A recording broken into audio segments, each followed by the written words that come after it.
Hey, Hi there. How you doing? good. How are you? Doing well. I don't know what's going on and like where everybody is. And I also saw that I thought that this was just going to be the council, but it looks like the whole planning board was on the invite list. I agree. I went to the planning board yesterday, and that's why I asked you, because I was like, oh crap, we have something, and they were talking about it, and they didn't understand why they were invited either, but Okay. they all thought that it was done with them too, which I thought so too. So Yeah. Okay. I missed that as well. Well, we can like dismiss them, I guess. I wish I wish I had looked at the invite list before like 20 minutes ago and I would have mentioned something before I didn't realize. Yeah, no, I totally missed it when I did go back and look too. So uh I'm just texting John.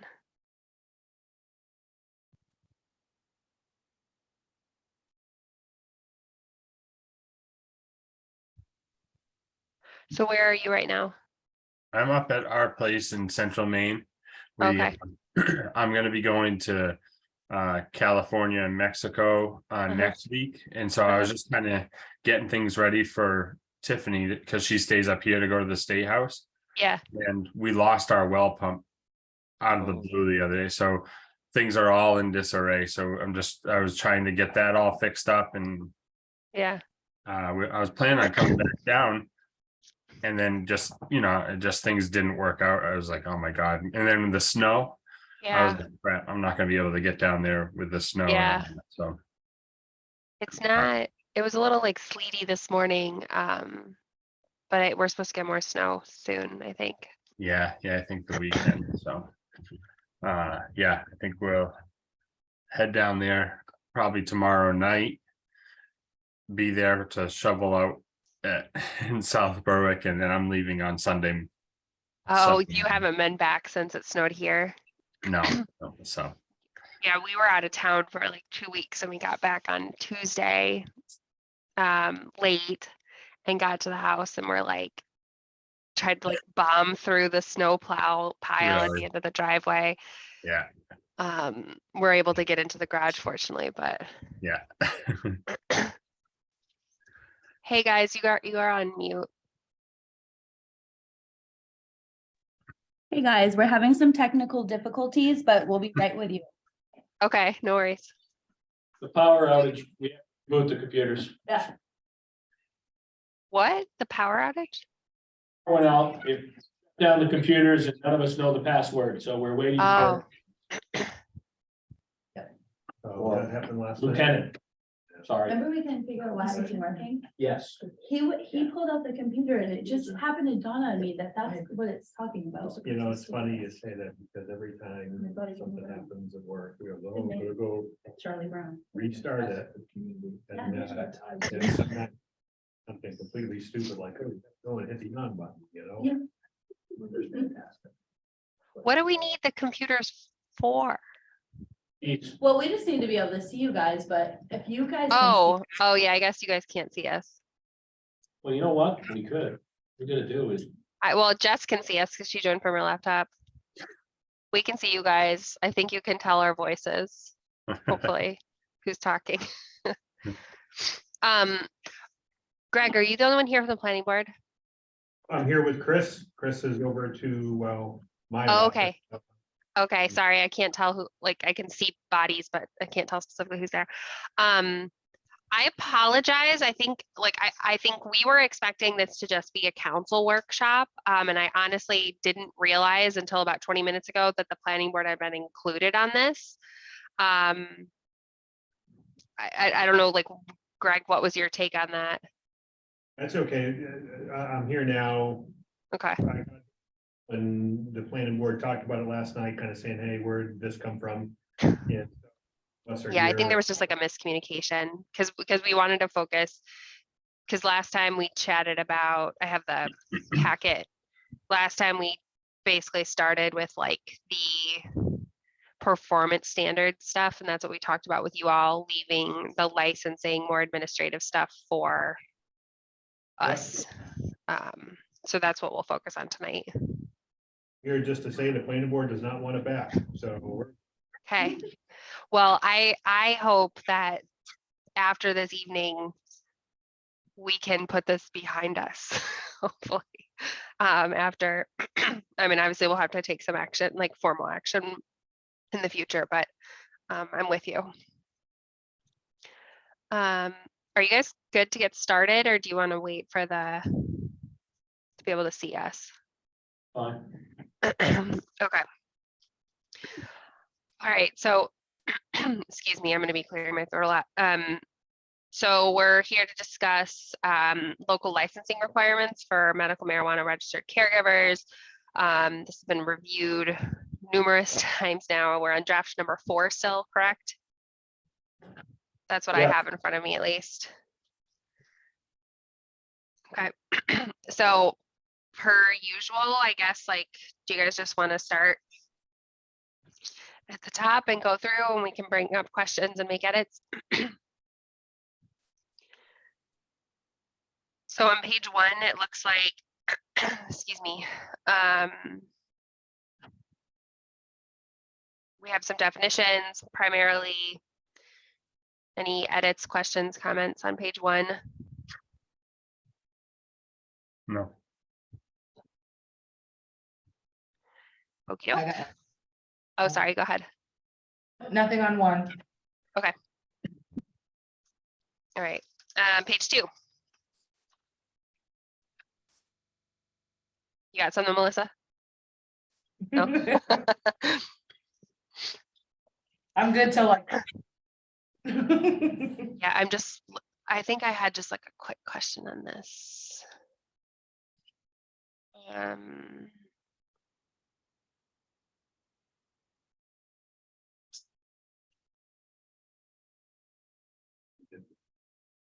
So we're basically, like, I guess like the question that I have is just like how this is laid out. Like, we have the license requirement, which lays out like the requirements. That's straightforward. But licensing authority, where are we essentially saying that the licensing authority here, like, may be approved by the planner and then may be approved by the council?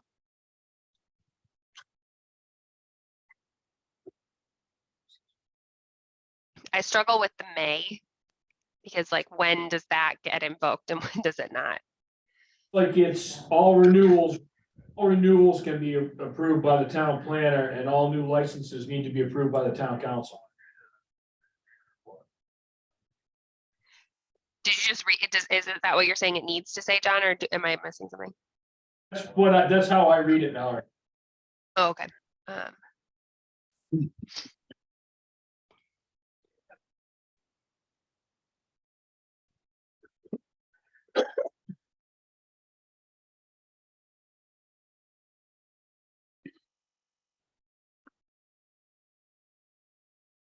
So we're saying all, I think what I'm stuck on is the first chunk says all MTRC license applications, all renewals shall be reviewed and may be approved by the town planner.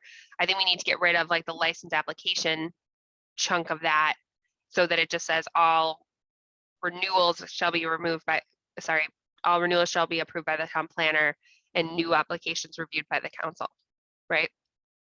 Yeah. So if we just strike that, like, license application, They striking it right. yeah. I got you guys. Keep going. Okay. Thanks, Jenny. Right. Okay, that's the only just clarifying thing I had there. Anyone have anything else from this page?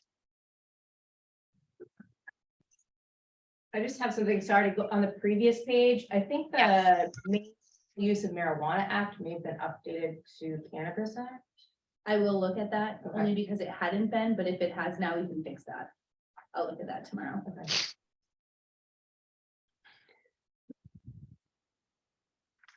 Okay. 1 and 2, any other questions, edits? Nope. Joke 3.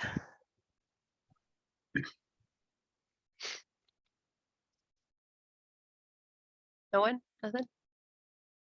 4,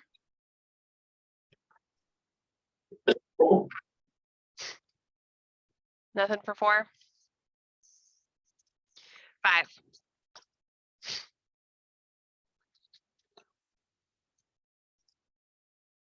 Okay. No. 6. I'm like trying to keep up. On page number 2, no license shall be granted by the licensing authority until the police chief, fire chief, and CEO have made positive recommendations. And if you go back to the edit, it says the applicant is responsible for ensuring the submission of documentation from code enforcement, fire chief, police chief, and director of public. So I don't know if those two need to be aligned. What was the second part that you said, Jess?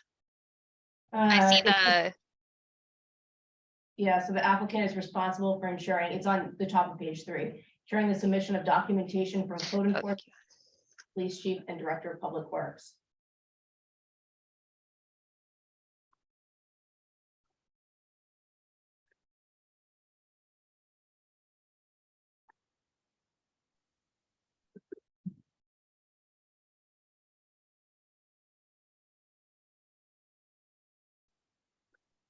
I just don't see public works as being mentioned prior. I don't understand why the director of public works. Well, that's what I was Yeah. kind of Would thinking, have- like, Yeah. what would yeah, I his, feel like we can lose that. could you want to strike and director of public works out? Yeah. Yeah. Was it in there for a, to keep in mind as far as like traffic in and out? Things like that? Because Is he that- wouldn't really either. The only thing that he would really control is driveway permits and stuff like that. He really wouldn't have any kind of, Yeah. Public works would have to do with any of it. not Right. really any. And so that's just more or less saying that like the applicant's responsible for gathering the stuff that basically says that code enforcement, fire chief, police chief have said that everything's good. Okay. Okay. What was it? Oh, it's 2 words back to back. She didn't say that. No. Oh, okay. It's fine. Oh. But you're in. Okay, thank you. All right, hold on a sec. Let me see if we can't get this going here. Thank you. Oh my gosh. I did try, I swear. No, I know it's. Did this the other day, I'm like, I know it works. Yeah. So I wonder if. Sorry. You guys can keep talking. So Yeah, I it's guess- not on, so. Cause it's not. It's on because they're talking through it and they can see us. Yeah. Yeah. Hold on, Mallory. I'm hugging you for 1 second. Okay. How's that? Fine. now we should be able to. You're still I there? can see you and hear Still you. here. Yep. So how do we, is it? Messing up the floors because we see. And HDMI 1 or 2 in the Mac? It's 2. Okay, so that's. You're gonna be an expert at this by the time we're done. As many times as I feel like we've gone through this, we need to like write down what the steps are, because I feel like every meeting we're just like on repeat, like what is it that we should do? It's not picking up the owl, but it's not picking up the owl because it's on HDMI 1. So how do we get it to 2? Connection time? Is there a source button on the remote? There is, but this is what it brings it up to. Oh, Yeah. I feel like there's something with like an entertainment, like, Home theater. yeah, go for it. yeah.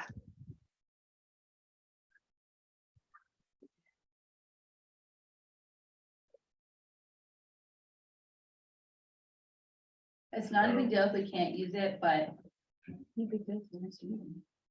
See, I'll fix it. It's not fixed tonight, it'll fix tomorrow. okay, that's fine. So maybe we just say, forget about it right now. Do you want me to click okay on that? Yeah. It just goes back. Yeah, no. But that's HDMI 2. Yeah, this is supposed to be HDMI 1. I don't know. We really appreciate you coming down here, though. Thank you. Yes, thank you. Okay, So what was I just gonna say? Oh, we kind of moved away, just real quick for everyone, we're kind of moving away from the applicant, reaching out to the fire chief and the police chief themselves, in the code and planning office. So I don't know if we wanna, if we want to fix that or change that, but the problem with that is leaving it up to them is kind of difficult, because then they come to the police station or write a letter to the police, you know, yeah, Chief Ruger. I don't know why I can't talk tonight. And then they're also sending an email to Chief Hamel, but they're not really giving them enough information for them to actually review the document. So it really should be up to the planning office on how it gets sent. And so I don't know if we can say the town planner is responsible for ensuring the submission of documentation from the code enforcement officer, fire chief, and police chief. It does make a little more sense. You're it, if you'd like that, write it. Yeah, and Yeah. I mean, if you think that that makes more sense, Jenny, I'm down with that. So I'm just gonna write the town planner and strike that right there and fix that. Okay. Okay.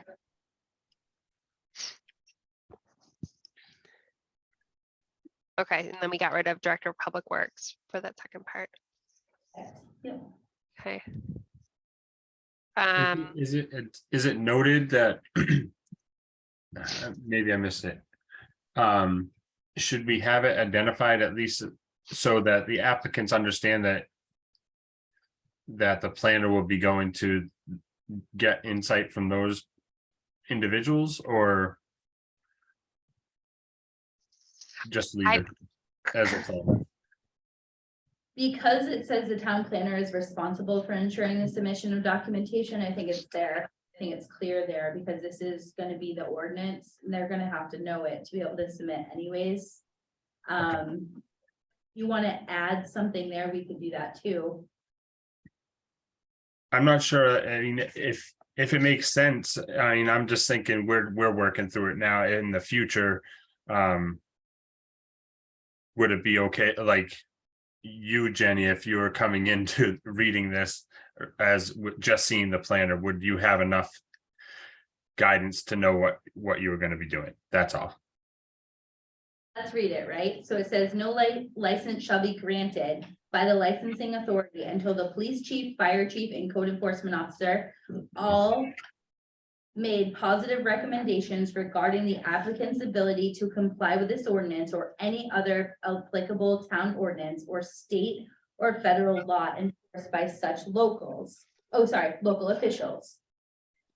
The town planner is responsible for ensuring the submission of documentation from the code enforcement office. So it should say officer. I'm gonna put that word in there. Fire chief and police chief. Does Okay. it make sense when you, as a whole? Sometimes when you read it out loud, it doesn't Yeah. make sense, and then you say, you know? That made, yeah, I wasn't bringing in the whole top part when I was looking at it. So no, that makes sense to me. I think it's clear, it would be clear to the planner to be able to say, yep, this is exactly what I need to be doing, and clear to the applicant. So that's great. So just to make you aware, like when an application comes in, we just scan it because we get a PDF file anyway, but if we don't, we just scan it in and like Jeff got an email from us this week about an application for the planning board. Like we just scan it over, we show them what they're looking at, and then give us kind of some feedback on it.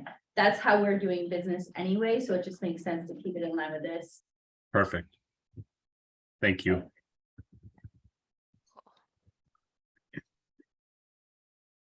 All right, I know we had gotten to 6, but is there any other comments or anybody from 3, 4, 5? Jess? F on page 3, any Yep. licensee that is required to obtain approval from the state of Maine shall provide the code enforcement officer and town clerk copies of any necessary approvals prior to operating the licensed business. Is that town clerk or town planner? Well, the town clerk, I don't know how they would need anything, because it would That's say why I in the was- planner file. So it's probably supposed to be town planner. I'm gonna scratch out and write planner, but I will talk to Barbara about that in the morning and just make sure that that's an okay Okay, scratch. thanks. Yep, Yeah, because it seems like the only thing thus far the clerk is responsible for is just like notice of public hearings, which is normal. Good catch.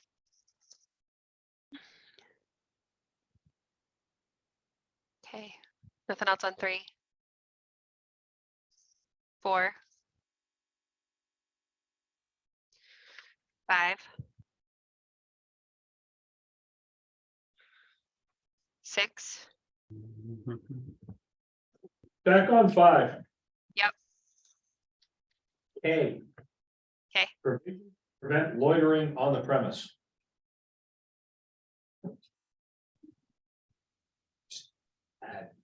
Wait, page 5? Page 5. K. Okay, Okay, I thought you said A. K. A. Okay, Where are we getting at with that? What is it? What are we doing? I mean. How do you enforce it? That is a great question. I don't know. I mean, is it something like as simple as like a sign that just says no loitering? So essentially, Jenny, like the applicant would go through and sort of, for all of these letters, A through M, would sort of like provide an explanation as to all of these different items, like what they're going to do to address those particular things where that's applicable. We're gonna scratch K. Okay. I'm okay with that.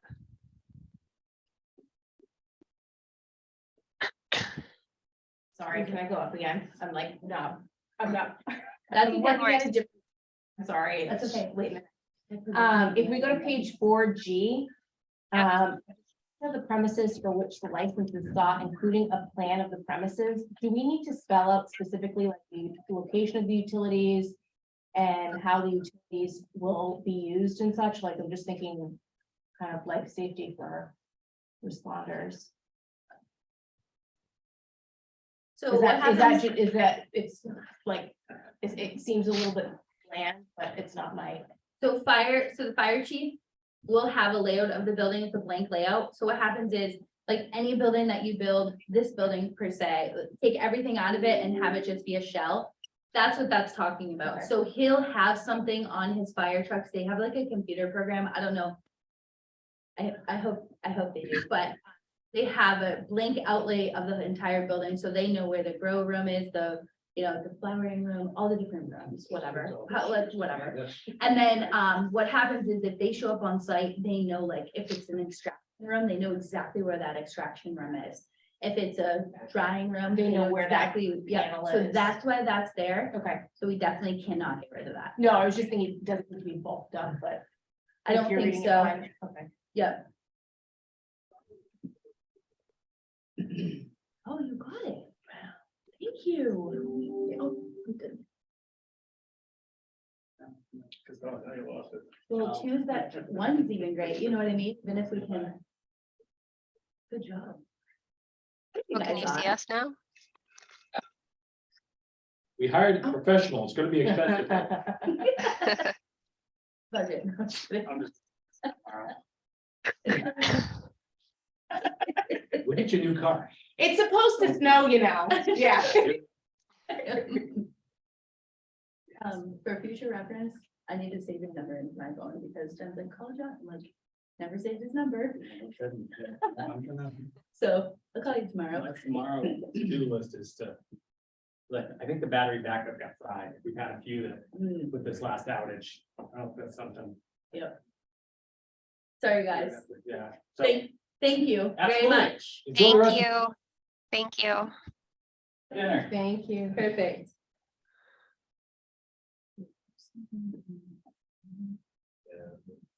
Okay, so we were at page 4G at the top. We're good with that, right? Thank you. Okay. Anything else on? Hold on one second. We have something on page 4, I think, or it might be the top of page 5.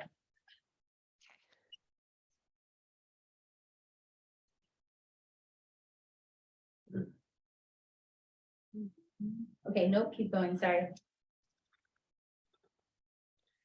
Page 4, page 5, discussion. Yep, so page 5. Yep. Under E. Oh, it sorry, what says, letter? E. Edward, Edward, thank you. All receptacles on site must have a metal cover and be locked at all times with proper security. Oh no, that one's okay, it's already in Yeah, there. fine, yeah. It's the next one, right? Because we added this. Give me a minute, Mallory, just to get my ducks in a row here. No, you're fine, you're fine. Okay. We want to move F down and we want to realign those, but we want F to say no nuisance such as offensive noise, vibration, smoke, dust, odors, heat or radiation shall be generated. And that comes directly from the home aux standards that we already have in South Berwick. Okay. So we'd like to add that in there, if that's okay with everybody. At E for Edward. Well, it's actually, It would be re-indexed. it's Okay. yeah. And then, the next one, lighting, which would then be G. It says lighting requirements required. We want to add, lighting may be used which serves security, safety, and operational need, but which does not directly or indirectly produce a. What is this word? Sorry, What Yeah, happened was military. what happened here is. If you go back multiple meetings ago. With the council, when the planning board going way back. Mhm. When you had the original licensing standards proposed to you. The issue is, there was some conflicts with the ones that were proposed. And what was contained in the performance standards that you asked the board, the planning board to come up with. Number one. Number two. And the approval and operating requirements in your original document. It simply said requirements required. Well, what does that mean? Yeah, So. we need to basically, elaborate on those. Jenny is saying is, she just went and grabbed the performance standard. And pulled it back and put it in. Okay. Just to clear as to how that and that's. happened. And that's in for lighting, just to make you guys aware. Parking and signage, all three of those is actual. The actual, So and where got it it. came from. assuming, Okay. And actually, you know what, now that I have a note to myself on that we needed to expand on that. So we're basically just copying and pasting from performance standards into there. So things are synced up. Right, but we are adding that in there too. Okay, and that's the one that you said that's from our existing home aux stuff with the vibration was in there and something else. 40-43.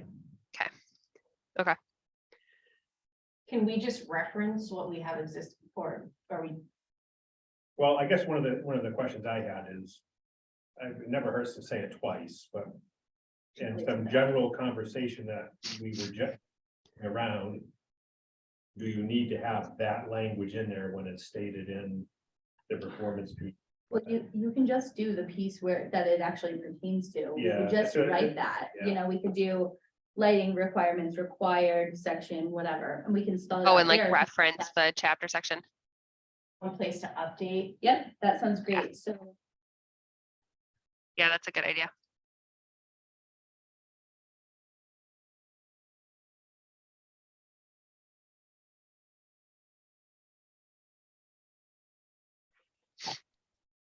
Perfect. Okay. So at the end of the day, we'll end up with what? And we'll end up with A through N because we're adding something here. Yep.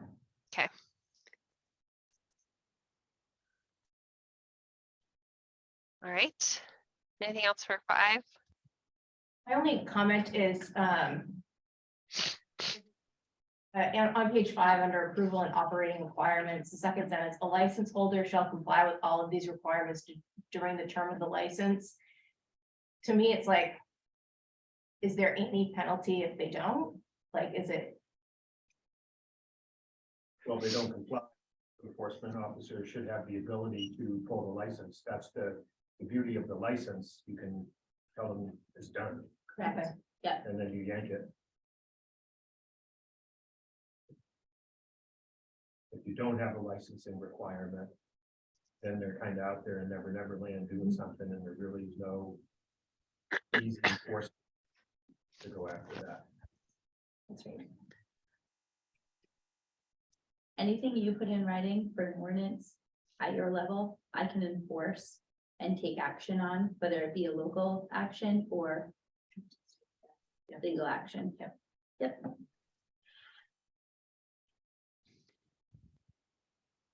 Okay, can we move on to 6? Anything else for 5?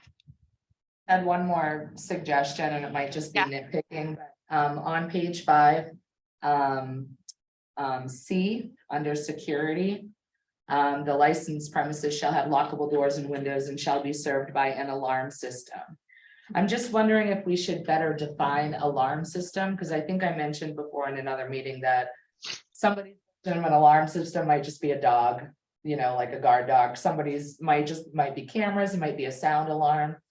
And with the times that we're living in, I mean, any business is vulnerable to being robbed, looted, vandalized, like that's just the world we live in. But I think with this specific business, it's a bigger target for possible theft or vandalism or whatever. So I'm wondering, just to protect the business, if we should require a surveillance system.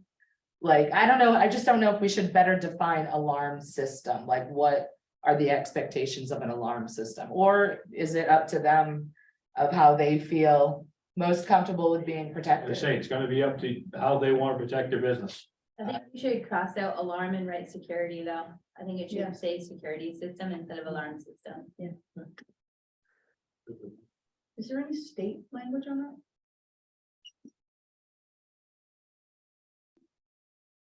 Not very strong.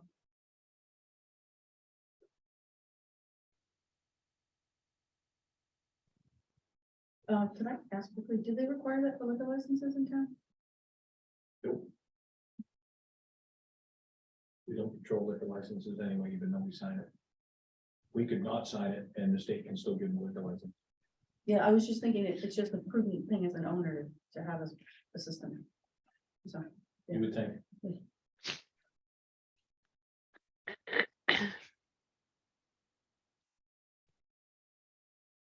Okay. Anything else for 5? All right, 6. Why did we go up 10 times on the price of the license? I feel like, Jenny, isn't this like in line with other towns? I changed that and I changed it because our licensing was way too undercut of other towns. Yeah, if you take kind of like a survey, actually, we're still way under. So that's why we did it. Do you want to have different numbers there? I just, when we, going back, I don't know how, since we've been discussing this, but we decided to make business for the town, right? We did not want to burden our business owners by trying to make a buck on them. So. Seems, what do we have in other home ops with business licenses? Anything? For a home off, Yeah, special use permit, which is, $25. so. I'm gonna say, I think 1,500 and 3,000 is excessive. Whether we're lower than other towns or not, that's just me, but I'm not the only voice. I feel as though I'm comfortable if it's in line with other towns. if you've done the benchmarking, I feel comfortable with. It's too much gambling. No, it's the battery Oh, backup. yeah. Yeah. No, it's the battery backup. I'm gonna hang tight with the prices that are on here, because I think they're good, but you guys make the ultimate decision on that.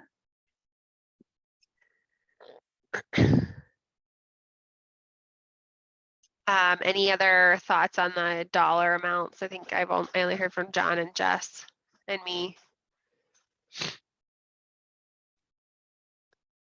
I agree with you, Mallory. It's aligned with what Okay, others. I'm good with that. okay. Well, I mean, that's a majority at this point, but Melissa, what's your take?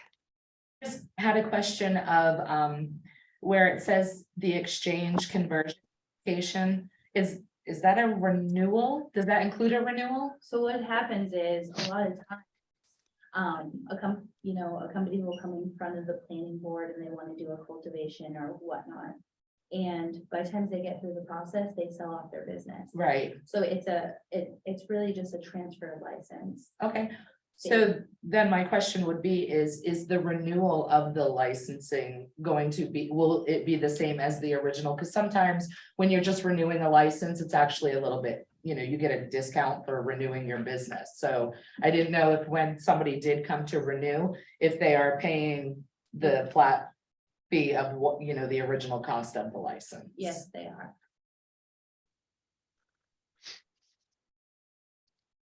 You guys are welcome to change that if you want. This is how other towns do it. Yeah. Yeah. And, sometimes they have several licenses in the building, so they get several fees,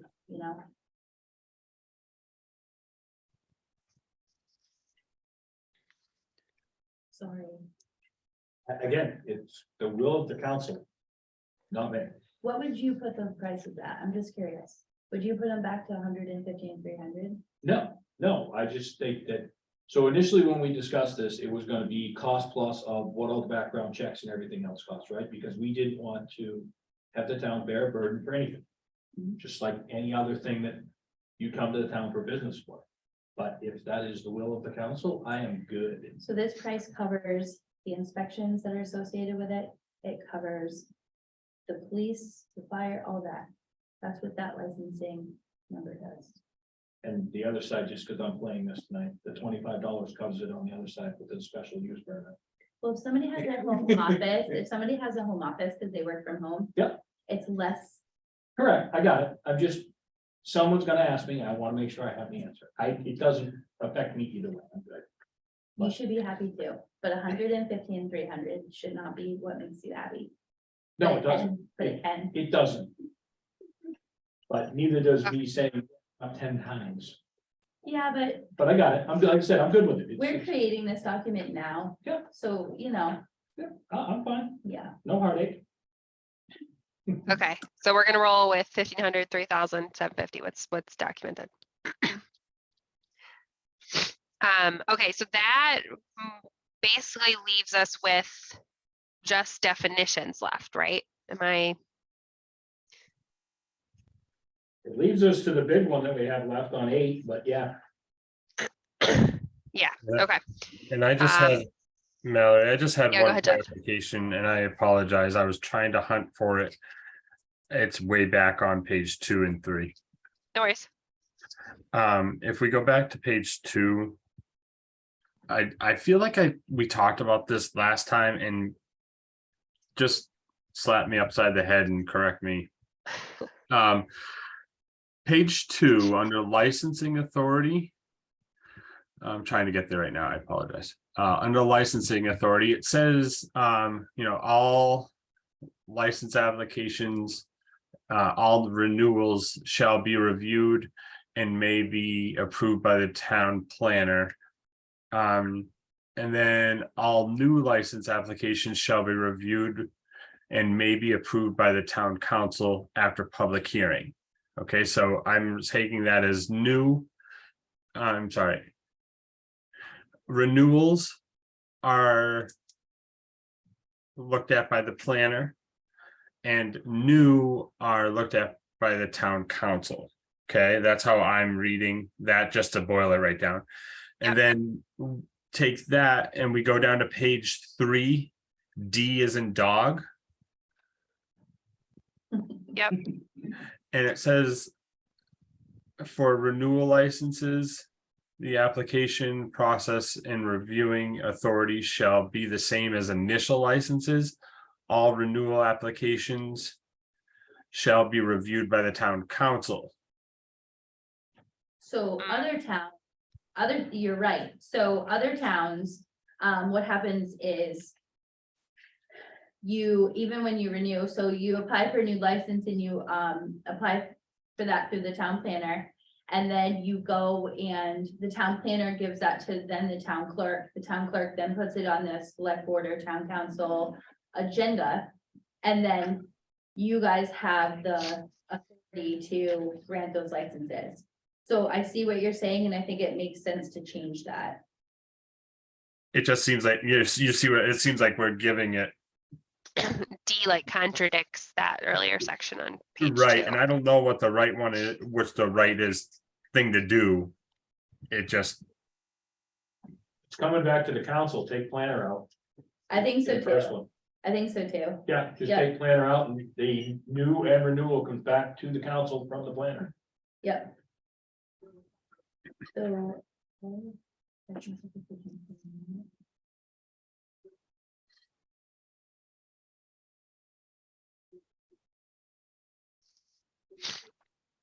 So what are we changing? Sorry.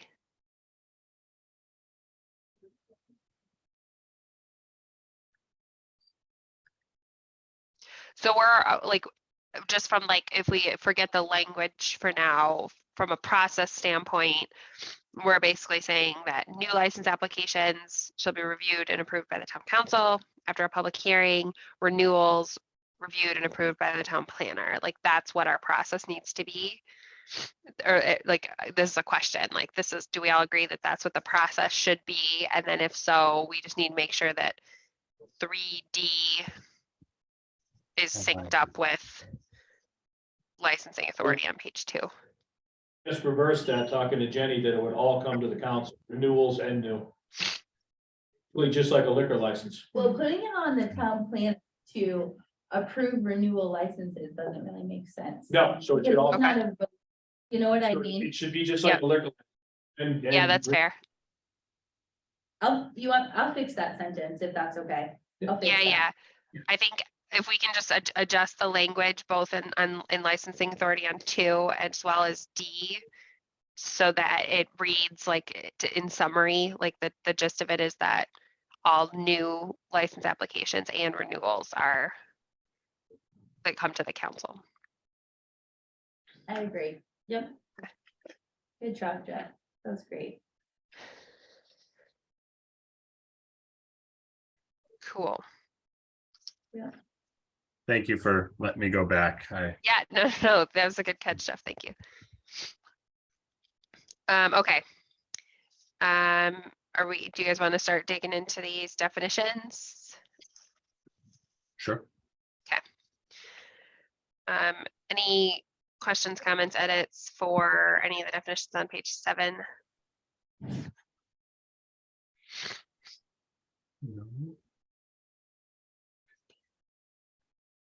Okay. We have a note here at the top of our definitions.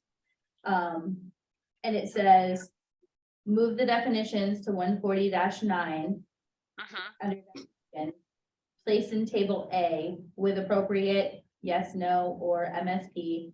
Need to enter the information into table A awaiting an editable version, basically from E code, which they fixed that for us anyways. So that's the note that we kind of have as a side note for this.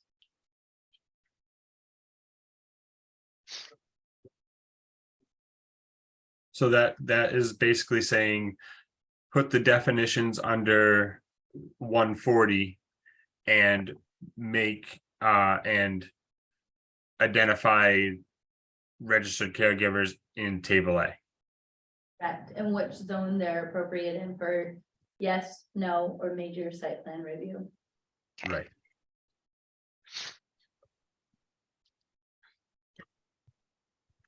Okay.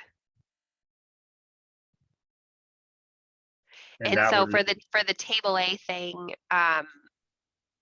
Jenny, what would you suggest that like we call out as like a new row in table A? Cannabis, medical cannabis registered caregiver. So, yeah, but. I thought we talked before. Did you hear what Greg said? No, I didn't, sorry. Definitions have to be kind of specified, even if they're ends across the entire board, which means no, you can't do it in that zone. Yep. Every definition needs to be added in and specified under table A. Yep. Did we identify? For a registered caregiver, are we able, we're not able to limit that though. As to where it can go, because people can live anywhere in town. And we don't have the authority to say that they can't have a registered caregiver site out of their home, correct? On the definitions, it's not just that. Cannabis caregiver, retail store, cannabis cultivation facility, all those things need to be defined. Like, we don't have to allow caregiver retail stores across the board. You guys can if you want to, but you don't have to.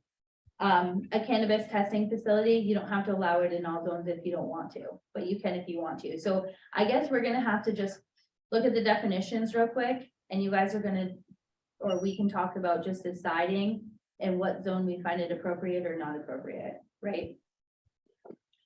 Home production, that's allowed, gonna be allowed everywhere. Can I ask a question? Maybe I should know it, but I don't. It's the same thing with distances from schools. That's a cultivation, that's not a. Right, home so business. even if there's a home business, you can be next door to a school. Yeah. Okay, just a question. Yeah, I could buy them. I could grow right next to school. You can't. I Yes, you think can. if you're in a drug-free zone, it's Yeah, 250 You feet. can't do that. You cannot have a home-based business in a drug-free zone, you cannot, but outside of that, you cannot control where it is, so you guys could all live next door to each other and you could all be home production. Right, I could grow for my own use, Mhm. right next door to the school. So- No, you have to be, it's drug-free.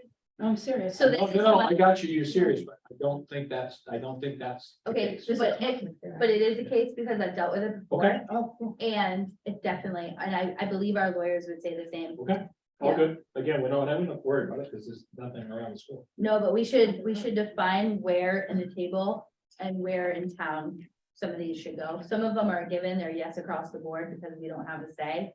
And some of them can be major site plan review from planning board. So if you're a caregiver. Yeah. And I'm just dealing with patients. Is that a retail store? So that's the crux of all of this.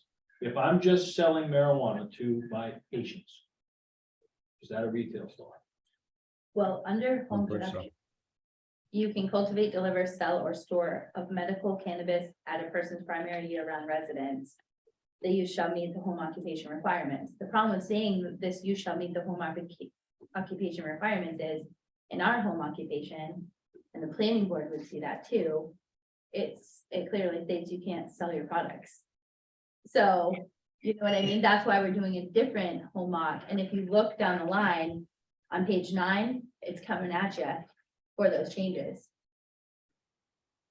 But right now, we need to use the definitions and we need to make sure that they fit correctly in the table and what zone they go in.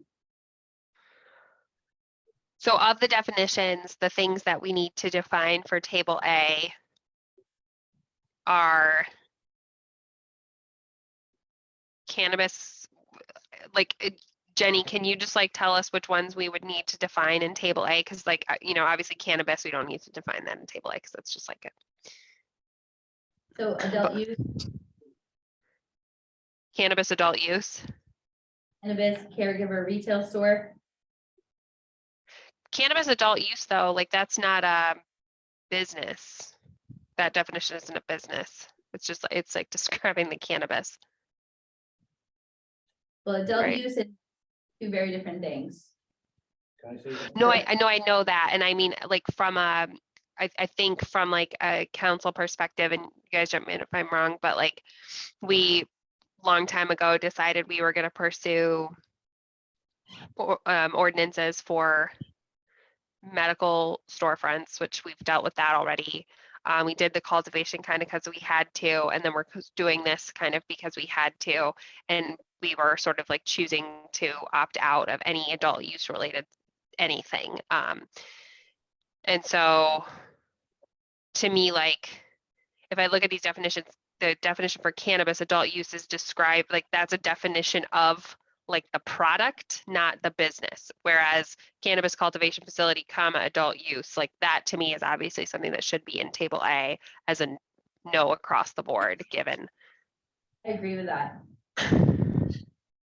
Just let me add, because the planning board focused on just the caregiver home occupation definition.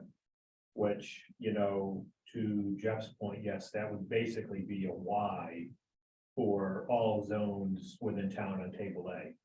Yep. But it's to understand with the ever evolving, you know, cannabis industry, it's good here to have the definitions of what you want the definitions to be of what you. So let me put it another way, when someone comes in and wants to open a business, you already have something predefined in front of you to say, no, you're not talking about a caregiver home occupation. You're actually talking about a caregiver storefront. Yeah. Caregiver storefront is only allowed in the overlay district within the downtown area. So there may need to be some cross-reference. Jenny, where did you definitions, were those pulled from the state things? They're actually pulled off the OCP website. Okay. Yeah. So that would be the important thing of having, but you don't have to put them in, right? You don't have to right now. Simply address the, you know, the caregiver home occupation. But what staff is suggesting is you should incorporate these definitions, so when people come in, staff has a clearer interpretation of what is allowed. So No, I totally agree with you, Greg. I think we need to keep all these definitions in here. I was trying to get at, of these definitions, which ones do we need to think about for table A? fair enough. And Gotcha. like, that's more like what I mean. And so, So let's, Yeah. we can go down the line if you're comfortable with that, Mallory. So. yeah, I cannabis- think it would, yeah, Cannabis, that's just a definition of what cannabis is. I don't Yep, really. we think don't need is- Okay, cannabis co-op definitely needs to go in table A, and it's a yes across the board because it's state level. And what it means is that if two people live in the same house, they can both grow as long as their plants are labeled effectively. Like if me and Chris here shared a house and we both grew, my plants would have to be labeled as such that they're mine, and hers would have to be labeled as such as they're hers. So, that's definitely gonna have to be in the table, and that's yes across the board. Cannabis caregiver home production. If it's a home business, and that's kind of what that's saying, home occ, then that's yes across the board as well. But should that? My only concern is like. Which looking one at do you want? You the- want this one? Yeah, the cannabis caregiver home production. Yep. Does that conflict with what the planning board came up with for the caregiver home occupation? In other words, I don't want us saying one thing here, and again, the council can change it, but right now it seems to be a little conflicting to me. That cannabis caregiver home production shall meet the home occupation requirements. Okay, So, that's gonna Once- cross-reference back to that. yep, and once we get through these, we can then go through this Yeah, real quick and okay. just make sure Yeah, you're yeah, comfortable. yeah. Cannabis adult use, if we're not allowing adult use, then it's an across the board right now, that can change later. Cannabis caregiver retail store, but sorry, cannabis adult use though, again, is just describing the cannabis. It's not a business. So to me, like, that's not a thing for Yeah, table A. I see what you're Right. saying, Or does not opt Yeah. into any adult use. correct, yep, sorry about that, yep, agreed. Okay. Cannabis caregiver retail store, That's already should be predefined. Yep. In table A. yep, Yeah, that one's already in there. And then cannabis cultivation facility. We want to put that in because that, and put Yep. that no cost. the board. I think like, I guess, looking to the council, I mean, I think at this point, we don't have performance standards for that, so I think it doesn't make sense for us to put it into table A. And I think if this has been a many year journey on this marijuana topic, and our goal at the outset was really just to focus on like the medical retail store and not do anything with adult use at this time. So my suggestion would be that we add that and do no across the board, given where we're at. Any opposition to that? No, I agree. So we'll do no across the board for cannabis cultivation, adult use. And then a medical dispensary. Yeah. Is this still the case that there was like, I know there was a point where there was like a limits, like how many there could be in the state? Am I making that up?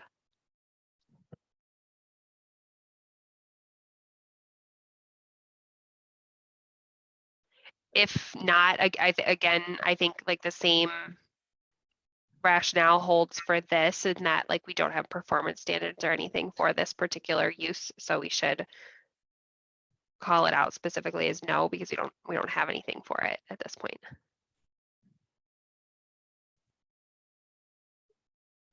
Cannabis establishment is just a definition, I think. Cannabis manufacturing, adult use. Yeah. Definition. What is it? Which would be no, well, Which one are you looking at? This one? you know, Compound and other preparation of cannabis. It should, so this one has to go into table A, cannabis manufacturing adult use. And I'm gonna tell you to do no across the board for that, because we get phone calls and emails about this all the time. About commercial kitchens, and people want to go into an already established commercial kitchen, and then they want to produce like edibles and such from that. So are you okay if we do cannabis manufacturing adult use, no across the board, because we don't allow adult use anyway? Yes. Okay. Yeah. Yeah, I'm good with that. Again, we don't have any performance standards around that anyways. Cannabis store adult use, no across the board. Yeah, And then cannabis testing facility, that's something that you guys are gonna have to decide whether you want to allow it or not. well, we don't have any performance standards for that. either. yeah. I think for that one, no across the board, and we can cross that bridge if we want to go there. That's just a definition of what a registered caregiver is, right? Yeah. Yeah, Okay. I think it's, correct me if I'm wrong, but I think this one, medical cannabis registered caregiver, this is one that we have a lot of discussion on, right? John, I think you do. Will do. Okay, so let's, if we could, can we table this one for now and get through the rest, and then we'll come back to this? Sure. So medical cannabis, that's not a table A item. Caregiver, same thing. Medical cannabis production facility.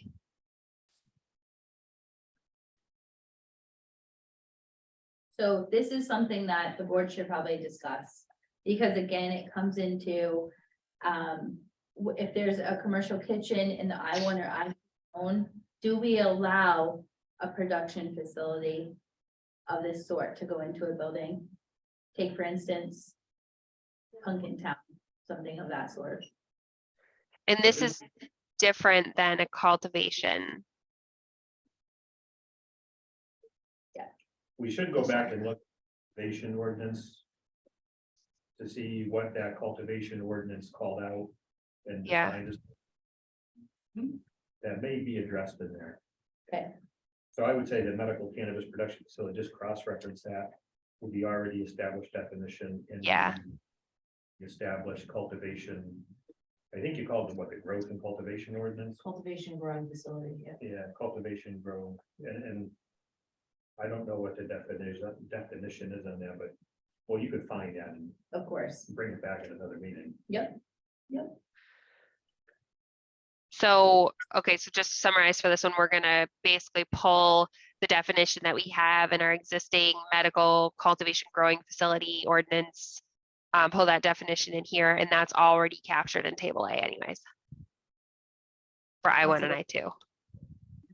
Yeah. Okay. Okey doke. Okay, so I'll just buzz through these really quick so we're all on the same page for table A stuff. So of these definitions, cannabis cooperative added to table A, yes, across the board. Cannabis caregiver home production added to table A, yes, across the board. Cannabis caregiver retail store, that's already in it.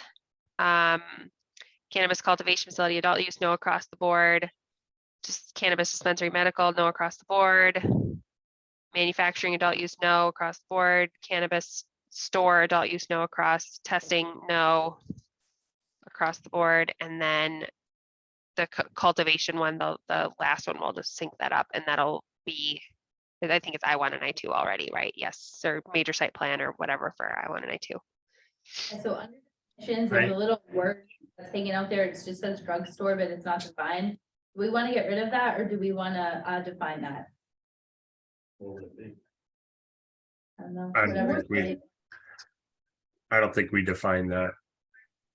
Sorry, I missed what you said, Jenny. So if you look on the bottom of page 8, the word Okay. drugstore is hanging out there with no definition. They're all correct. Do we just want Oh. to cross that? Because it doesn't, or do we want to define it? You know what? Fine. I don't know in the world of marijuana or cannabis, what it would be. called. Yeah, Do we have? a I timeline? would say just strike it. I mean, it's not something that we reference anywhere in the ordinance, right? Correct. Okay. I do have, I- before we move on, Mallory, I want to address cannabis cooperative real quick. Yep. Just want to make sure that, I'm sorry, I have my glasses off. Jenny, you were looking up something. I can't see you. Are you still looking up that drugstore? You were looking up something? I am, sorry. Okay. No, that's fine. I didn't want to just move on. Can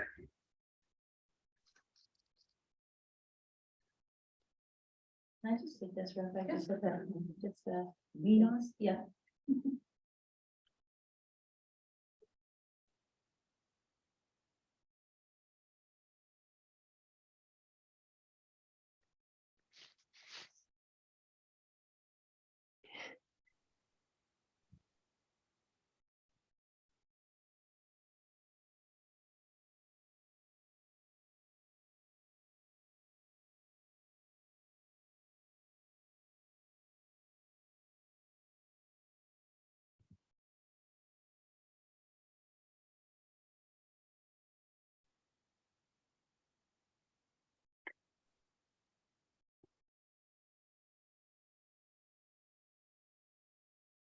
So impossible on a cell phone to look at their website. Hold on a second. This would be.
I said you go to the EBD and you Yeah, we can do that too. It's just, their website's not always easy I haven't to. heard of it. I just looked at OCP. Their I couldn't find it. Okay, And I that's tried probably both why we One can't. word and two. Sounds great, okay.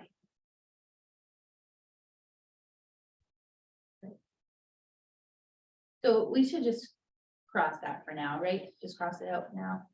Get rid of it. Yeah, just lose drugstore. Perfect, okay. Okay. Jeff, what do you have for cooperative? All right, just wanted to, can you hear me? I just plugged in my headphones. Yeah. Okay, so, all right, so, to clarify, the last definition that we were looking at on page 9, we're gonna re-reference what was already defined in our previous ordinance, correct? Medical cannabis production facility. Yeah, medical cannabis production facility is gonna be updated to read, and this is not gonna be the exact language, but like medical cultivation growing facility, whatever it reads in the ordinance, it's already in place, and the Exactly. definition will be updated, yeah. Okay, great. Crap. There we go. Just lost it. So I'd like to scroll up to, where is it? The top page with the cooperatives. I'm trying to get there. I apologize. Cooperative definition. Yeah. Okay, cannabis cooperative. Okay, so Mallory, when you just rolled through that, you said we'd put cannabis cooperative as a yes across the board. When I look at the definition, it's very confusing because it says 2 or more medical cannabis or adult use cultivators, which we continuously say where the town is no to adult use. And that's claiming a primary residence. And then inside of that, it says cannabis cooperatives are considered adult use cannabis production facilities if they're grown by an adult use caregiver, and considered a medical cannabis production facility if grown by medical. It's very confusing to me. I feel like it's going both ways in this definition. That might be problematic unless I'm overthinking it. Not really something at the table anyways, it's actually just a definition of co-op.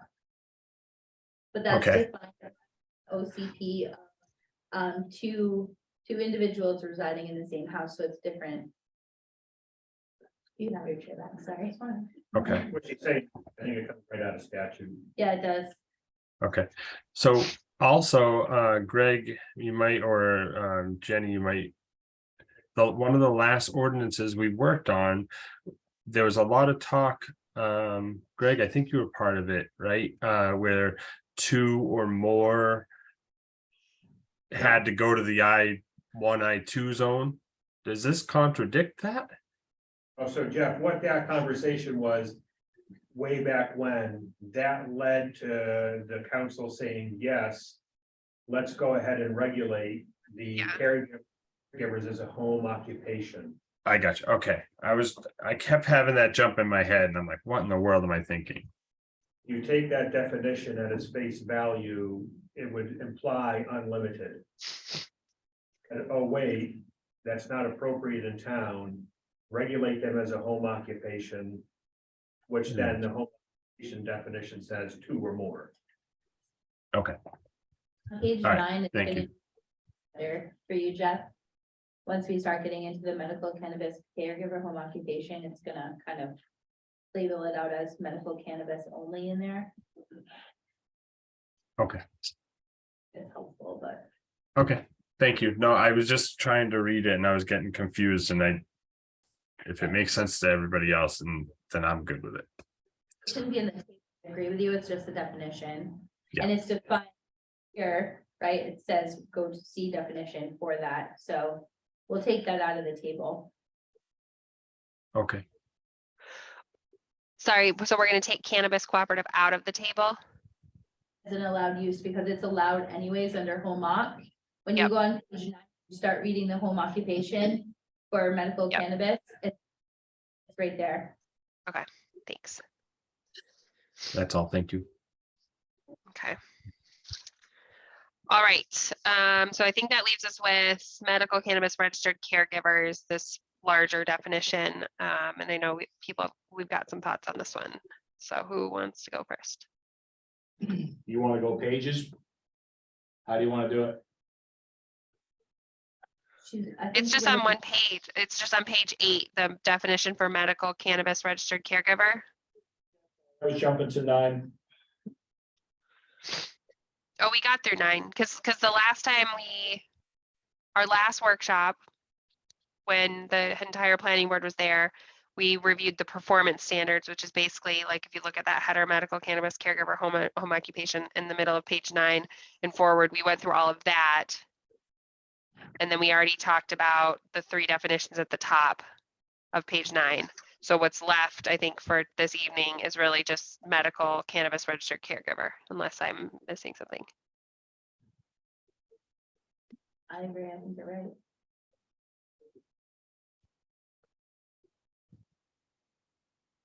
Okay. So. Okay, So the bottom of page 8, there's a medical cannabis registered caregiver. Yeah. That's where the 500 feet and 1,000 Yeah. feet. That's what,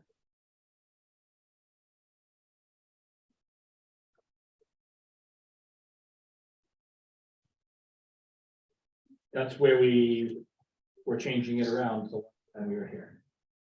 Right? It went from Yeah, and I 500 think that's where, John, we wanted that clarification from which is Jenny that we fi- got earlier this week on the, Which is 500 feet of canopy, right? Up to 1,000. Total is what you sent out. And then what are we gonna allow them for? Their store. Or their location. We said 100 square feet. But home office is 25% of the house, correct? So if you have a 2,000 square foot house, that means you can have 500 square feet. So. That's, Can you put a maximum on that?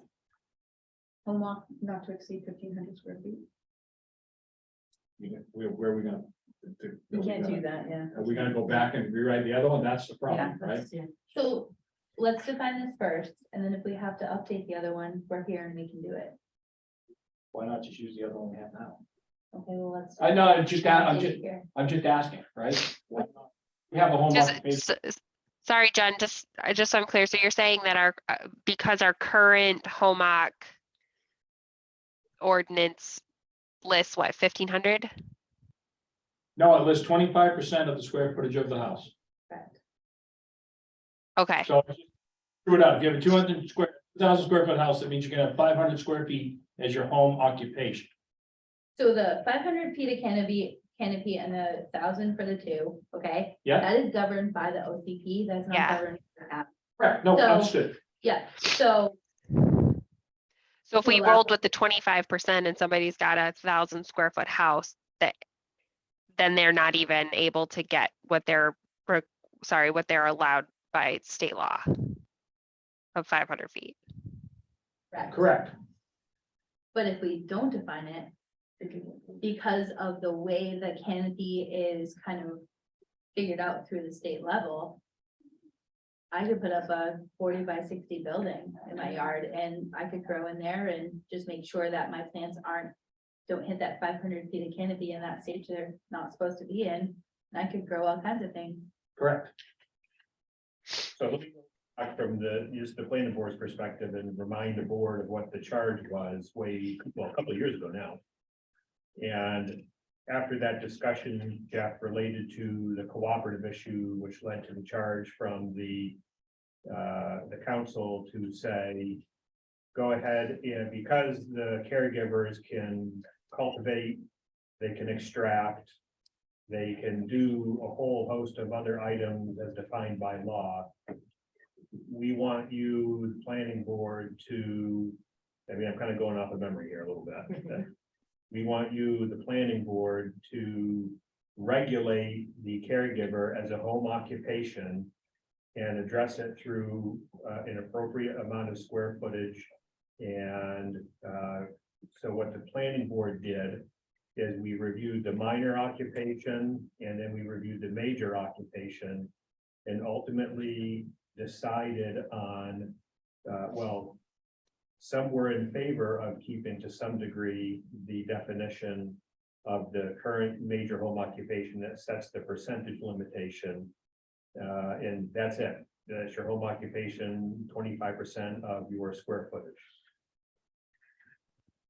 The planning board ultimately decided to say, hey, this whole concept of a caregiver home occupation really should be completely and separately defined as its own subset within the ordinance. So you still have home occupation, you'll still have our major home occupation, you'll still have minor home occupation, and then you have this separately defined caregiver home occupation, which is where we arrived at that definition after much conversation back and forth.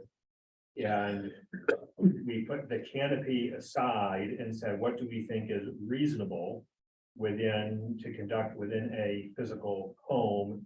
In this case, the conversation was in residential areas, although it applies across the board. And that's where we said 500 square feet of cumulative space. So you have 500 square feet in which to conduct your business. That is not, that takes into account, you're allowed 500 square feet by state law. What that? Does that include the canopy? No, we are allowed because state law says that we can. The town has the ability to regulate the caregiver as a home occupation. And that's where the planning board said, okay, if you're gonna have one or two people, it's all right there, that you'll have 500 square feet of cumulative floor space or square feet for the entire home occupation. So that gets into, and why it was cumulative, so you don't get into, frankly, the monkey business of, oh, well, it's in my house and I have an outbuilding, then I have a garage. That's what I was. And that's where it starts to get out of control. So if you look at all of, I'm not gonna say all, but a majority of other towns that regulate, they address it and regulate it through the cumulative square foot approach. And that's typically how that's done. That's been a point of contention. Yep. And I think that's the issue. And so we, from the planning board, felt that we addressed the charge with that language. In the sense of what you asked us to do by saying, hey, 500 and 1,000. And that's cumulative for each operation within the house. So the problem comes is we can't restrict 500 square feet of canopy. Correct? So if we say they can only use 500 cumulative, pretty much they're either gonna have to cut that in half so they can have a retail area. Yep. Which we're restricting But their, they can't have a retail area. or a caregiver. Somewhere they can come in and buy the product. Yep. So we're basically cutting that in half. In most of the general research that we did, as the planning board, the person that we spoke with said, when you start creeping up into those numbers, that is absolutely a commercial scale operation. So if you look at some of what the other caregivers have, and I know we're all aware of, some emails have been floating around from year to year, here to there about other operations in the town in various areas. Most of them are below that anyway already. They're in the 200 to 300 square foot range. So that's where we felt, you got your we have 500 square feet, double it for two, and you work within those confines and the home occupation. And the thought process was, what do we think is reasonable in particular residential setting? At what point does it cross over into a commercial type of enterprise? And so that's how we arrived at those numbers, the 500 and 1,000. It was not easy to arrive at that, but that was the consensus and compromise of the board at the end of the day. And I will, if I can add just to what Greg's saying, a home occupation is accessory to the main living house. Mhm. Right? So it's an accessory to the main living house, which means if I have a, I don't know, 10,000 square foot building outside, is that really a home-based business? Is it a home occupation? No, but even if you had a 10,000 square foot building, you can still only have 500 square feet of canopy. Right? I can have a building the size of the high school. I can only have 500 square feet of canopy, the way the main law is written right now. So then the rest of the high school would be my place for my patients to walk No, in. it's canopy. Canopy is just one item. It doesn't define the cultivation or the various other definitions related to extraction, because you can have your 500 square feet of canopy. Then you can have a separate area to do your extraction. Then you could have a separate area to do your edible in your commercial kitchen. Yep, You know, and I don't so want it to can limit. grow and grow and grow. And that was the conversation of at what point does it go from a home occupation into really a commercial venture that's not appropriate in, you know, in particular residential zone. So So that's what that addresses. So when you drive through town, okay, so take your feelings out of it just for a second, okay? Picture you're driving through town, all right, and you're in like an R1, R2 zone downtown South Berwick. Mhm. And you have, there are lots of pretty smaller, they're smaller scale there, but they're supposed to be, but say they're not, okay? And you're driving down the road and all of a sudden you see these beautiful houses, and then all of a sudden you see all these 40 by 60 metal buildings everywhere. Yeah. They're not great to look at. Do you care? yeah, we have ordinances against that. Why are we going down this road? This is not personal. This is not me taking anything emotion out of it. This is, I own a house. I should be able to do what I want in it that's legal. Maine made marijuana legal. Whether you like it or not, it doesn't matter. It's legal. It's like selling freaking cupcakes, that I always go back to cupcakes. Right, but there's a place for that, like in a Not according commercial. to Maine. Yeah, but they regulate sell. They do through I mean, the health regulations. codes are massive. Really? Yeah, it's more difficult to get a license to use eggs in the state of Maine right now than it is to. But hold on, so I do understand what you're saying. I want you to know that. No, I do. Like I said, this is Fine. not personal. This is just, I don't agree with us. We are, if we stay at 500, if you want to give them 500 feet and then tell them they can't do anything more than 500 square feet for the operation in their home, I'm good. Sign me off. I'm good with that. But if we say you can only have 500 feet total, we are restricting Maine law that says they can have 500 feet. No matter how you look at it, we're restricting the law. We are. Yes, we are. We are. Greg, if I can have 500 square, and you tell me I can only have 500 feet in total in my home occupation, then I can't have 500 feet the state of Maine said I can have. Or I can't sell it. But the state of Maine says you have the right as the town to regulate that. I That's what understand you're that, choosing and to we're do. regulating that, but Yeah. not to the point of regulating it so they can't have what the state says they can have. Okay, so what would make sense for you? What numbers would make sense for a single? And what would make sense for a co-op that you feel would be appropriate? The co-op and the For you. single could be the same side for whatever they have patients coming. That doesn't matter. It To me. does matters because they get more canopy out of it. No, Just so that you know. understood. Okay. No, I got. Take the canopy out. Take the canopy out. How much square footage do we want to allow them to run their business? To have for their area for people to come in? That's the question for you. That's the What- question for me. What's appropriate? What do you feel is appropriate? For somebody who has, so if I live alone and I am a sole caregiver. Yeah. And I need 500 square feet of canopy, what's Yeah. appropriate for my home off business for size? And if I didn't live alone and I had a spouse and we were both caregivers, okay, and we Yeah. could do 500 each as long as our plants were labeled and we, okay? What's appropriate for two? That's the number here, because we're stuck on a number that we could easily just fix and move on. Right. So what I makes agree. sense to you and what makes sense to the town council? That's the Correct. question.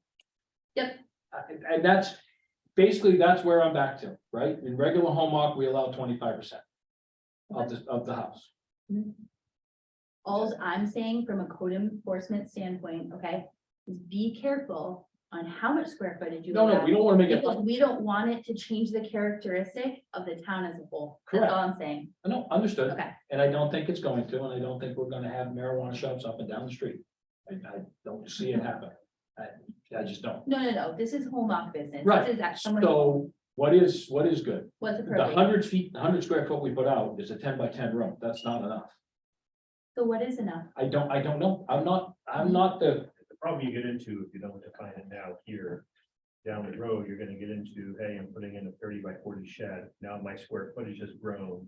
So my 25% has gone from 500 up to 5,000. agree. I'm not saying don't define it, Greg. I'm not. No, no, I'm saying, I just wanna- let's come up with a number. Yeah, what I'm saying is, Why can't you use language? which that- again, that's where, so John, you're having the same conversation the planning board did essentially. Mhm. And that's where we ended, again, a conversation, just for perspective. It was not a fun con, you know how long it took us. Yeah. Yeah, We've been here for so, years. you know, and so that's where we said. When does it become a commercial operation? Number one, you know, to some degree, you've already defined that, and then you said in that. They're going out to the I-1, I-2. But, So- you know, like 2,500 square foot operation.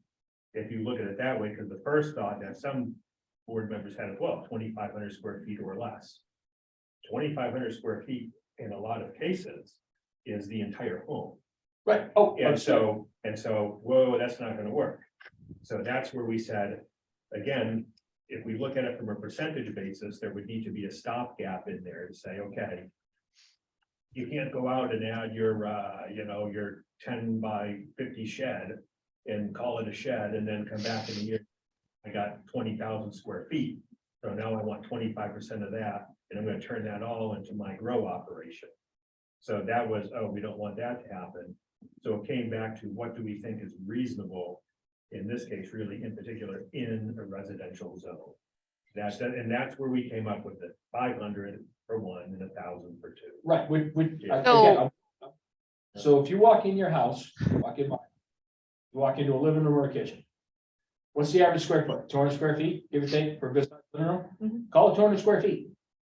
I'll shut up. So- and all- That's what I was gonna suggest, because I mean, it seems like, you know, it seems like there's consensus across everybody, the planning board, the council, that no more than 500 square feet. Well, we can't even have consensus on it because it's driven by state law. 500 square feet of canopy for 1,000 square foot of canopy for 2. We just need to figure out what this like additional workspace, store space, whatever, what that looks like. Agree, John, that like 10 by 10 feels a little small. So I was going to throw out like 200 square feet. That's a 20 by 10 space.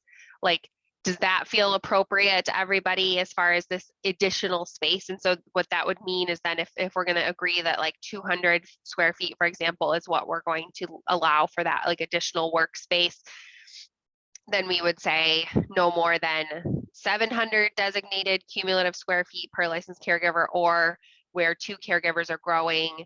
I guess the question would be then, do we double that in that situation, or we just still just keep it at 200 for the 2 people together?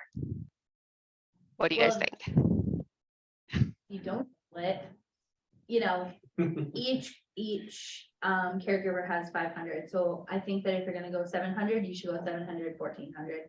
No, That's my opinion. you know, the other way to look at this is, again. Again, you have to kind of go back and, at least to me, as an individual.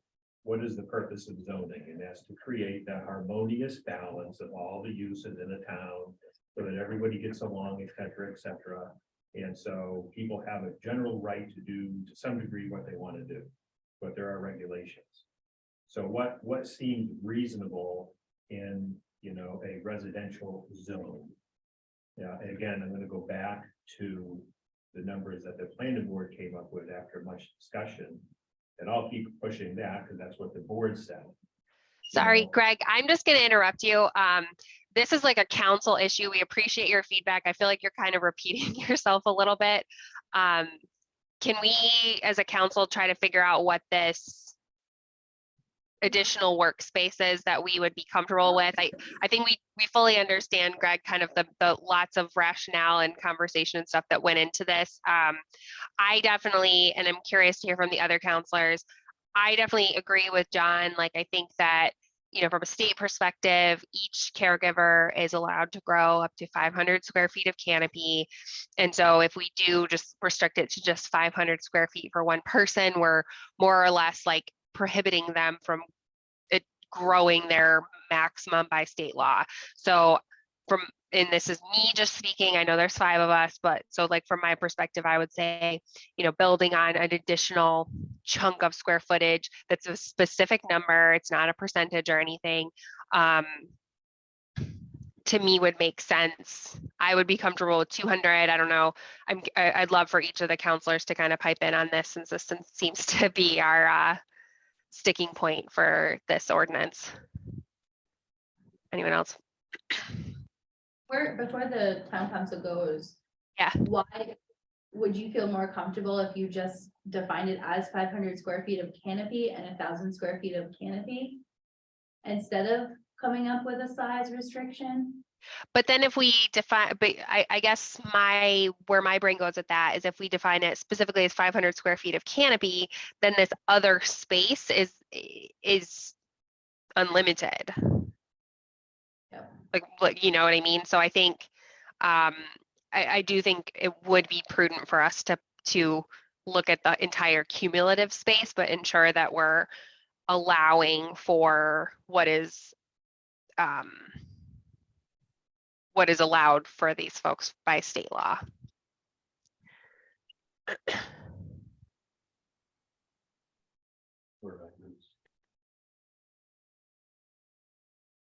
All right, who wants, what do you guys think? I wanted to hear from everybody. My thoughts, I see what John's point. I think that doing the wording it in a way of saying, no more than 500 designated square feet per caregiver is effective, right? That's for the growing. And I'm good with the 200, but a way I would want to see the wording is with an up to 200 square foot additional space per property. Don't limit it per caregiver at the house, because whether I'm doing business and welcoming in my patients and having conversation, that 200 space, it's not going to be 2 groups of people coming in, one for me and one for my partner. They're going to be patients coming in at designated times and whatnot. So I feel like it's the 200 space, 200 square feet is effective even for the 2 people. It doesn't need to increase to 400 or does that make sense? Am I making myself? Yeah, I follow you. You're basically just saying a flat 200 regardless of 1 or 2. Yeah, I think that's enough space to be able to say, oh, here's what we have, here's your options, here's what we can do, and you can actually talk with your patients and have some space to kind of do that, not be working out of a closet. So what Greg was thinking and what it kind of makes sense is just do one number for both. So take out the 500 and just put 1,000 in there for both. And it covers it, or put 1,200 in there for both. It doesn't matter what that number is, whatever you guys decide. So in that situation, if like we put 1,200 in for both, we base for 1 or 2 in the one situation, that individual would be able to have 500 square feet of canopy and then 700 square feet of space for other activities.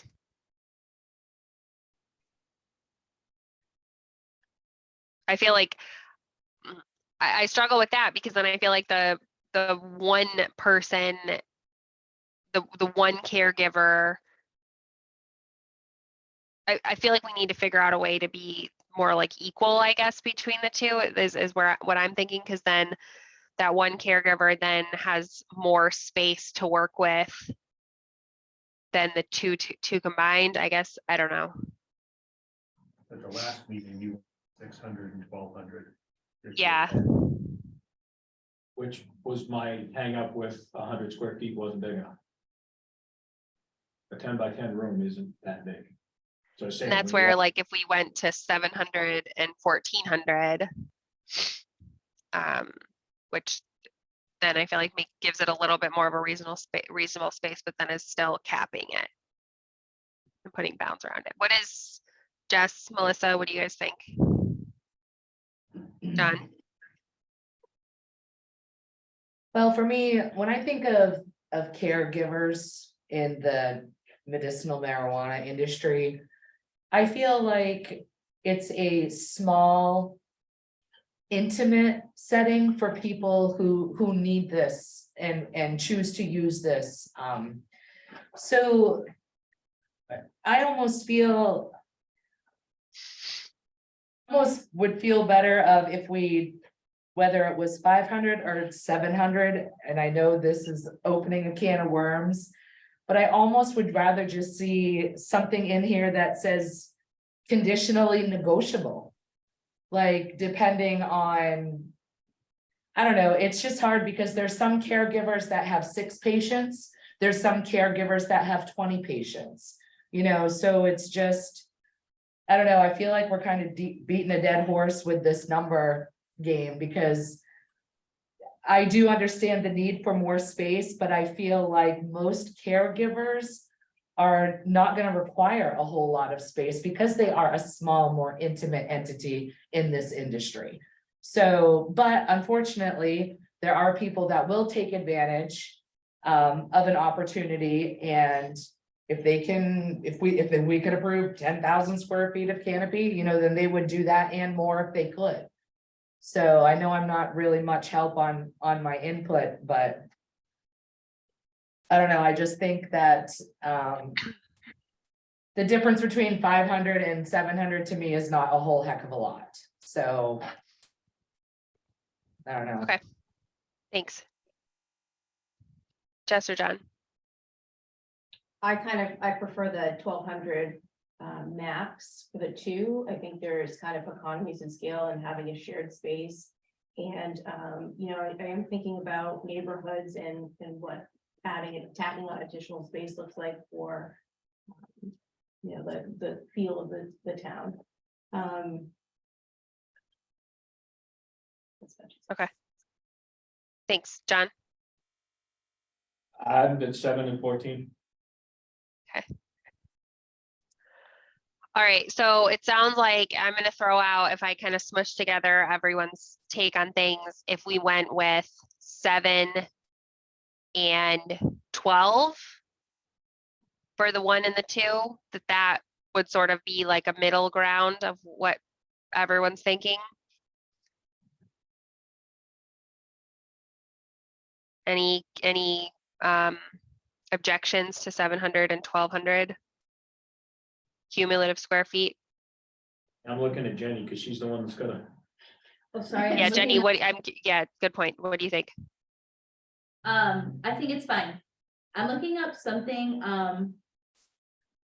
just give me 1 second, just to look up Okay. something. real quick.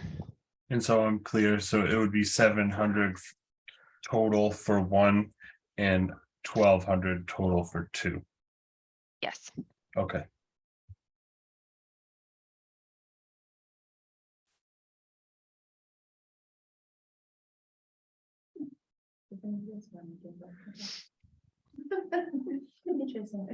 Okay. So 700 and then 12. Does the Yeah. town council all on that? I kind of missed your conversation a little, or I was looking up something. No worries. Um, I think as a whole, the council, and you guys let me know if you disagree, but it seemed like we were all kind of had some general consensus with 700 and 1200, but we wanted to know if you had any opinions on that, Jenny. Nope, that's fine. Okay. 700 and 1200. Yep, so then we have to go to page 10. The square footage limitations and just fix them in there. So I'm gonna put, Yep. where 5 is, I'll put 700 and we'll leave the Yep. 12 that's already there, that hasn't been corrected anyway. So Great. is that okay? Yeah. I think definitely anywhere where we need to sync up kind of the performance standard stuff with this licensing stuff, like go for it. That needs to happen. Okay.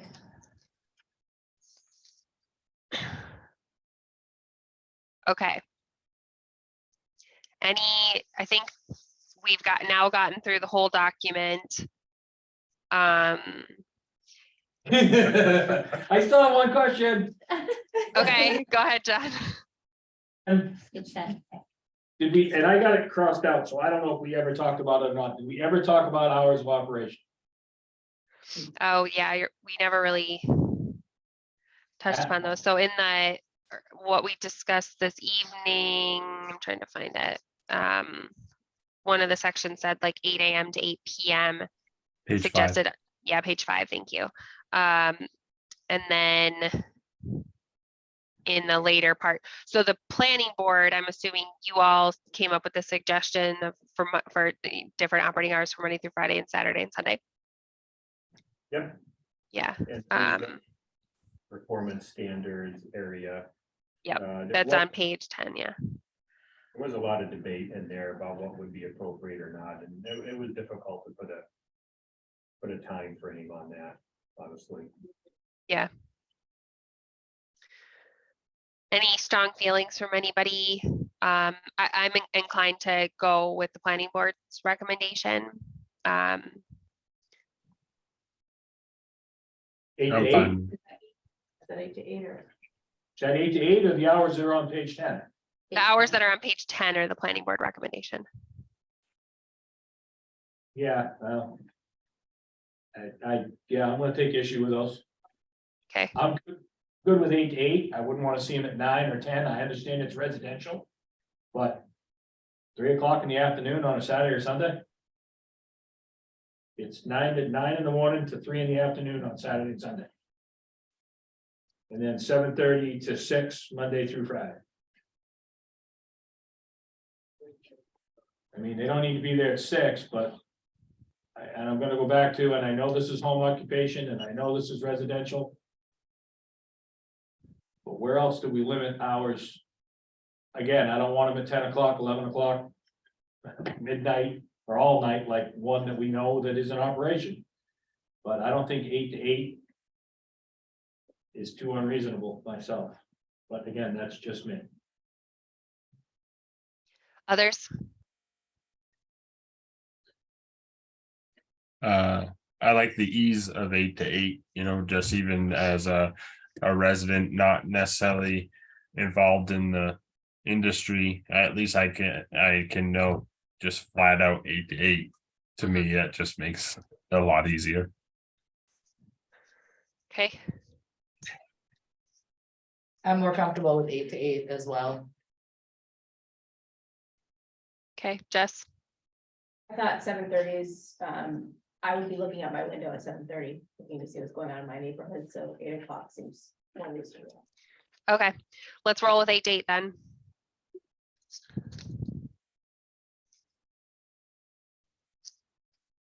Okay, so we're gonna update, well, sorry, page 5 is fine, 'cause it says 8 to 8, and then we'll update page 10 to read 8 to 8, the entire week. Can we have page 5 match page 10? Because a lot Yeah. of times these facilities, they do like pruning of their plants and stuff outside of those hours, and we don't really want to control that. The only thing we want to control is the client product pickup times. Yeah, Can I- yeah, There, yeah, for sure. So basically, Jenny, you're saying on page 5 that would read client pickup times 8 to 8 instead of just hours of operation. Yeah, if they because want to hours prune of- at midnight. Yeah. A lot of these grows, they go in all hours of the night. I mean, so we don't want to, we can't enforce that. I don't want to enforce that, you know what I mean? Yeah. But it's easily enforceable for pickup times. If there's heavy traffic flow, neighbors are more likely to complain after 8 p.m. But if they're Yeah. going out to their shed or they're outbuilding and they're working, Yeah. that's not a problem. Yeah, Mhm. yeah, I think that's fair. So if you guys are good, I'll get all these changes made and I'll send it over to Tim on Monday and then he'll send it out to you guys if that's. Then we gotta do public hearing, right? You have. Yeah, we'll have we'll have to get public hearing scheduled and then put it on our agenda. I think just given like kind of the complexity with this one, especially in getting everything synced up.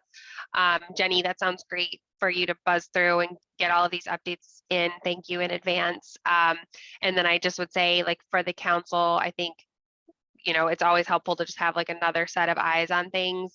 If you can get that sent out to us, Jenny, whenever, and then we can just kind of take a pass through and see if we catch anything additional or anything like that. And then when is it? We don't have a meeting next week, but the week after that, we can go ahead and get a public hearing scheduled and stuff. Mallory, could I just ask one more question for? Yeah, go just- for it. I'm going back to the medical cannabis registered caregivers definition, and this does not have to do with the square footage, I promise. On page 8, on page 8. 8, So yes. what page is Okay. that? Under the definition, it says only marijuana grown on the premises shall be allowed on the property at any time with the exception of the caregiver's personal use. No cannabis grown or produced products manufactured off the premises shall be transported to stored, sold, packaged, or processed at the property. Does this contradict offering a medical cannabis registered license with no cultivation on site? So the definition is saying you can't import and sell anybody's product except for what you're growing. Then why are we even offering a license that is with no cultivation on site? So there's a slight contradiction there. Right, did I lose you? I don't follow you. Like I like, what do you mean we're offering a license for no cultivation on site? Like this whole home occupation kind of topic is for caregivers that are growing product on site and then processing it and selling it. You just tell us, like, can you just go what page numbers you're looking at so I can follow you? Because you lost me too. Okay, so Yeah. on page 8, the actual definition of the medical cannabis registered caregiver. Okay. yep. Okay, now, we are offering licenses. You can either get the medical cannabis registered caregiver license that is no cultivation on site, or you can get the medical cannabis registered caregiver license, cultivation conducted on site. Those are the 2 licenses that we're offering. But if you I- go to the So- definition. Sorry, I guess a question. I guess I wasn't interpreting any of this as there were 2 different licenses, but we only have 1 license type. So what you're speaking of is somebody who has a license for, so. How do I want to word this? So the medical cannabis registered caregiver license cultivation conducted on site for 3,000, okay? But the medical cannabis registered caregiver license, no cultivation on site, deals with Oh. it's state statute. It deals with extraction and all those things that are also and creating those edibles that we were talking about earlier. Yeah, And there's nothing in our ordinance that says you, like, most of the time, people with a home caregiver license, right? They have to cultivate their project to be able to process them. But that's like that because Southburg doesn't have that ordinance anywhere to be able to do it. So because it's not defined somewhere else, in here, we had to offer that. Now that $1,500 might not apply to anything in this document, but we have to label it, because if Greg, because of how the other ordinance is written, if Greg wants to extract and do those things on site, he can do it as a home occ. And we don't regulate that, OCP regulates it. Does that make a little more sense? yeah, I was just concerned that by the definition, it's saying that a registered caregiver can't use anybody else, like they couldn't go to Kind Farms, grab marijuana and then bring it back to their home and sell it. They can't. Right, so Yep. that's where I was confused of why we would be offering a no cultivation on site license if a caregiver is only allowed to sell what they produced. So I can only use the product I'm selling. I have to make my You're own cultivating. marijuana in order to extract my marijuana. Right, To make my own edibles. I right. see what you're saying. So, Makes sense. So Is it you a- can either leave it or you can cross it.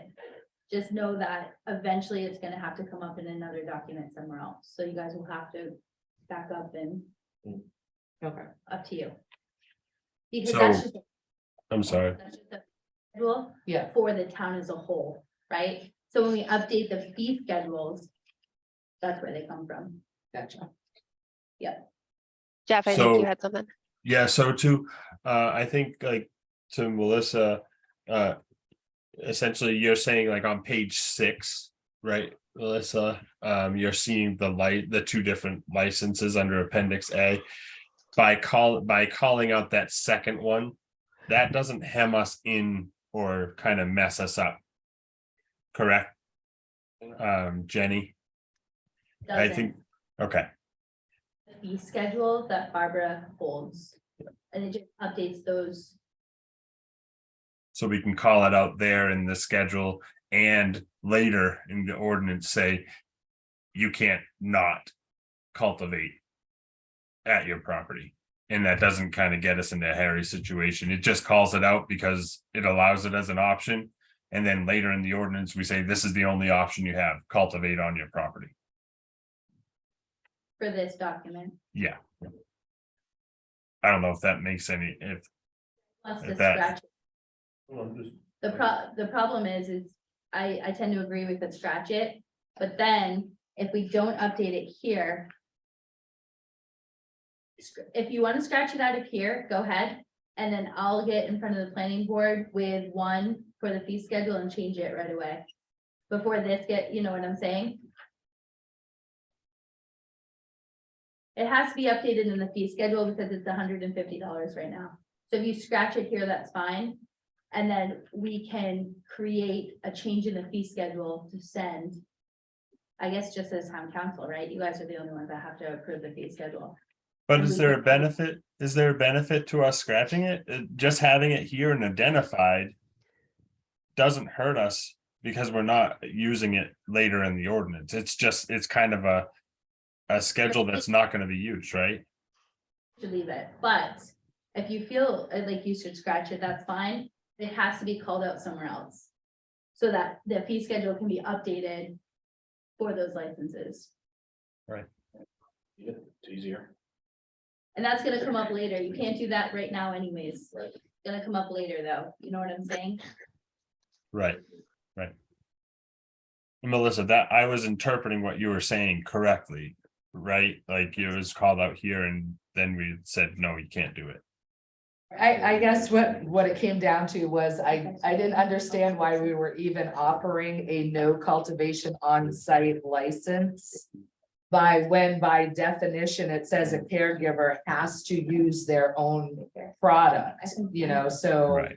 It's like, why do we even have that license if by definition, that's not what a caregiver is, you know, so that was my only concern. I gotcha. Okay, that's all I have. Okay.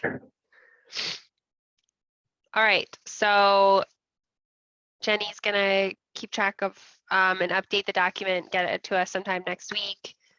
And then we'll have for our agenda, not next week, but the following week to get a public hearing scheduled for this, and homework for all of us as counselors is to just go through the final document from Jenny with a fine tooth comb and stuff ahead of our public hearing and scheduling that so we can be done with this. Anything else from anybody? Cool. Thanks, everyone. Thanks, Greg and Chris, for coming in. Jenny, thank you so much for keeping track of all of our crazy thoughts. Yeah, talk to you guys next time. Thanks a Bye. lot, guys. Thanks, Bye, everyone. everyone. Bye. I had a dog in the. You know what though? Cause I don't. But that's what you do here, right? So that's why you're on the town council to help. done anything with that yet?